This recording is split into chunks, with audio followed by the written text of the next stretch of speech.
All right, hi year 11s, this is Mr. Lim here, and today we are doing a video on atomic absorption spectroscopy, which is a different to atomic emission spectroscopy. So let's get started. All right, so we're going to be learning about AAS, how it works, and how you use AAS to get some quantitative data. Right, so what is atomic absorption spectroscopy? So remember from the last video is that we can give electrons energy and they move up an energy level, and then they move back down and emit some light, right? There are many different forms of energy that we can give those electrons, and so light is one of those forms of energy to move the electrons to higher energy levels, all right? So if we were to shine the full spectrum of light, or the wavelengths of the visible spectrum, through a sample of a particular element, some of the wavelengths will be absorbed by electrons in that sample.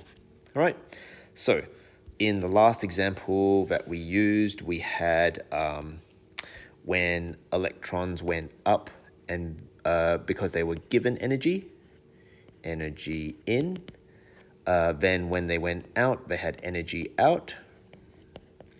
Okay, first of all, we're talking about energy in the form of light. But remember, when you had the energy out, you were having different wavelengths of light be emitted. All right?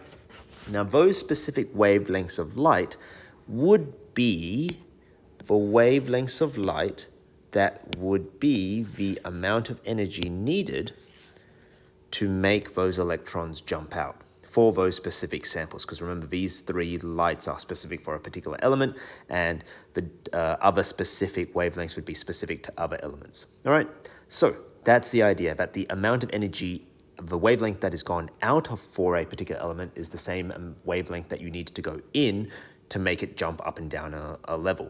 All right, so if we were to shine all of the lights, the red light, the blue light, the green light, the yellow light, through a sample of this particular element, right? What we would see is that the blue light, there'd be less of it that would go through.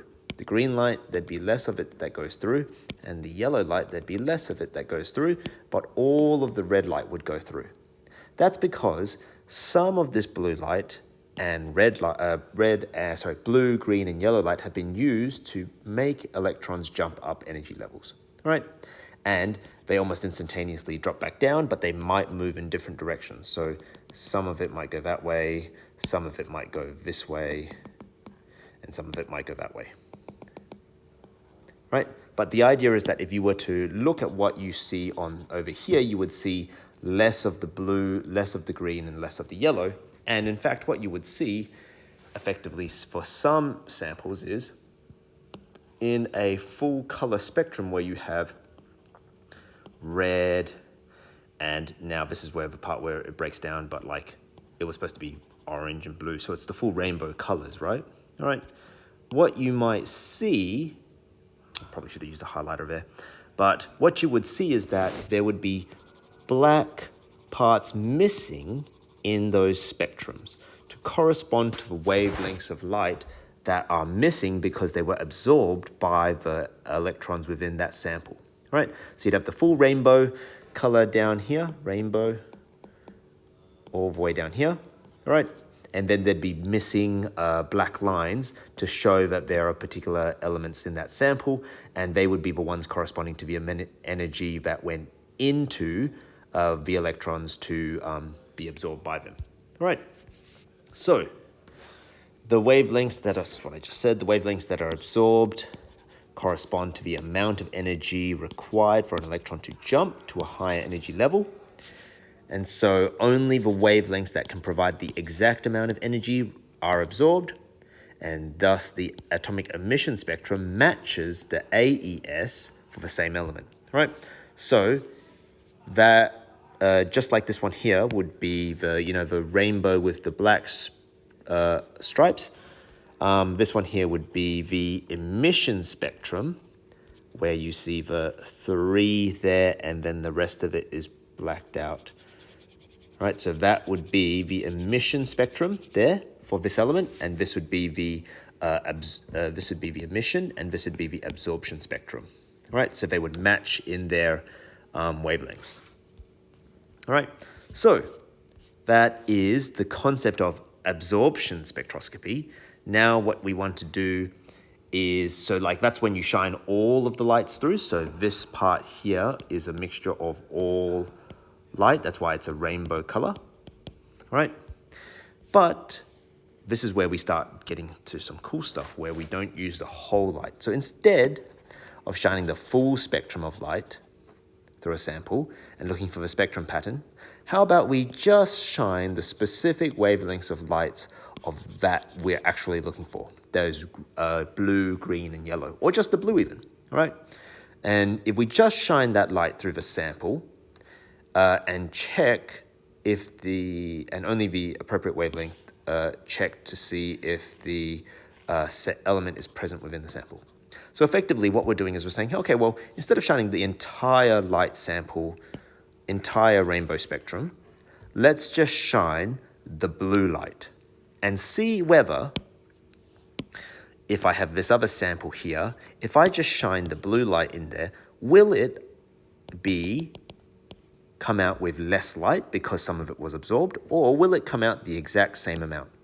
Because if it comes out the exact same amount, then there's none of that particular element there. So either it will come out with less, or it will come out with the same amount, right? So that's what we're doing. And then if you just check for that one, then we can see how much of that stuff is in there as well. So if that specific wavelength of light, that blue light for an element is shone through the sample and the light gets through, there is none of that desired element in the sample. So all of the light got through because none of it was absorbed, because there's none of that element within that sample, right? If a specific wavelength of light for an element is shone through the sample and the light does not get through, or some of the light doesn't get through, then there is some of that desired element in the sample. Okay? So that's the idea. Either there is some or there isn't some. Then we can get on to the next part where we make up what's known as concentration curves or calibration curves, right? So the amount of light that passes through determines how much of that element is present in the sample. The more light that passes through, the less of that element is present, okay? So the more light, just like if all of the light passes through, none of that element is present. If a little bit is absorbed, then not much of that element is present. But if a lot gets absorbed, then a lot of that element is present, okay? The relationship that can be used to determine the concentration of the substance within a sample. Okay, so did I make that graph yet? No, it's over here, okay? So that relationship is important, and we'll go through that in a moment. So how do we do this? We use an Aas instrument, okay, which is just effectively the machine that does this. Okay, the Aas instrument is used to determine the concentration of a substance within a sample. It has a number of parts. Number one, the light source. So this is produces the light of a specific wavelength, just that blue light that we're looking for. It is often a hollow cathode lamp, which is coated with the metal that's being searched for, but it can be other substances. If it is coated with that metal, it effectively excites that metal, gives it energy so that it produces that type of light that you want. All right, and then you just kind of create a little beam of that light, and then you shine it through the sample.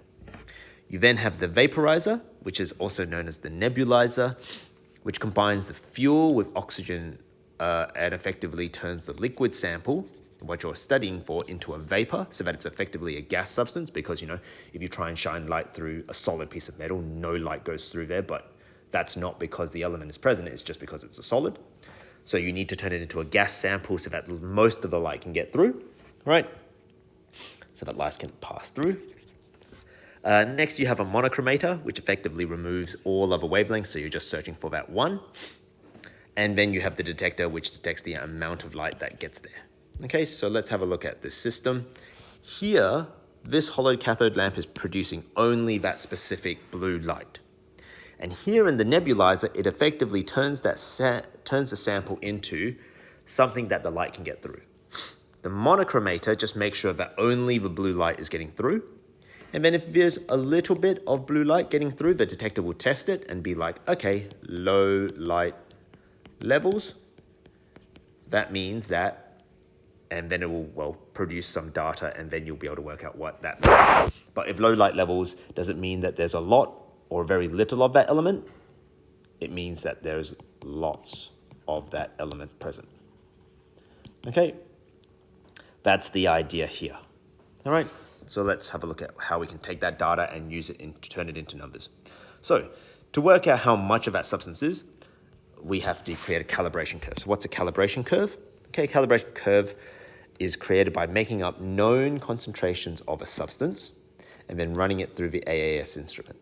Okay, for 5 or more samples, provide the detector with 5 or more values of various concentrations, and then plot it onto a graph, and a line of best fit can be drawn. Okay, so what does that mean? Here's one that I've built before. Over on this side is the absorbance, okay, which is effectively how much light was absorbed.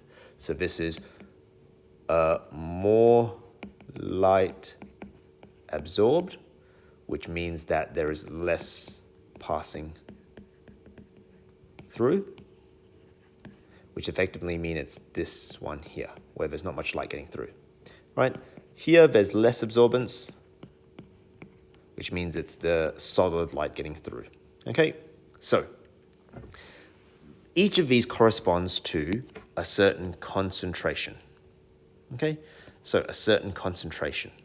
So you see here, this has a low absorbance because it has a low concentration. This one here has a high absorbance because it has a high concentration. Now, if you were to take, excuse me, if you were to take a sample of unknown and run it through, and you get a value on the absorbance of somewhere around here, okay? What you would then do is get out, first of all, you'd plot these 4 on your graph because these are the 4 that you were given, and then you draw a line of best fit. Then you would take this data and be like, okay, well, this amount of absorbance corresponds to this amount of concentration, okay? And if this amount of absorbance corresponds to this amount of concentration, you can work out what that value is, okay? That value y, whatever, all right? And then you can solve for what that concentration is. So what that means is that the unknown sample is run through the detector and provides a value. You use the line of best fit for the value to the unknown, and you get the concentration which is determined, which means that AAS can produce both quantitative, which means numbers, and like how much there is, and qualitative data, whether that substance is actually there or not. All right, so that's that for the AAS machine and AAS in general. We're going to be working on some stuff there, and you're going to be practicing building calibration curves and drawing lines of best fit. Adios.